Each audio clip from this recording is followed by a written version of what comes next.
There are 26 million cars on Britain's roads, and at the moment the vast majority run on fossil fuels. But Gordon Brown has an electric dream. He plans to coax us into becoming low-carbon motorists by offering us cold, hard cash.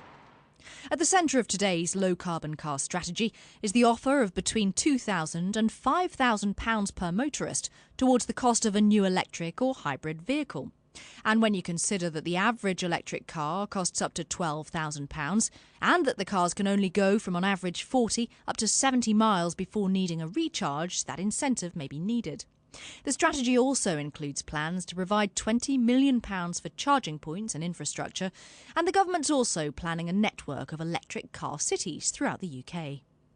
Electric cars at the moment are in their infancy, and not only do we have to introduce new vehicles, better technology for longer running, but we also need to support with the infrastructure to ensure these cars can actually be recharged as you travel around the country.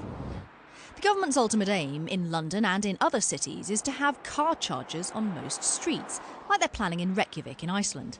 The difference is Reykjavik's electricity supply is totally renewable, whereas here in the UK we'll have to rely largely on fossil fuels to charge the cars in the first place.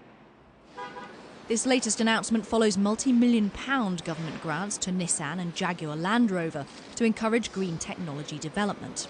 In terms of purely electric vehicles, they are still very, very expensive because the lithium-ion batteries that you need to make them work and to make the range reasonable are hugely, hugely expensive. Something has to change, the technology has to change before these can become a real proposition. The government expects the scheme to be up and running by 2011, and with ambitious carbon reduction targets looming, it clearly believes that cutting the UK's emissions is inextricably linked to transforming the way we drive. Catherine Jacobs, Sky News.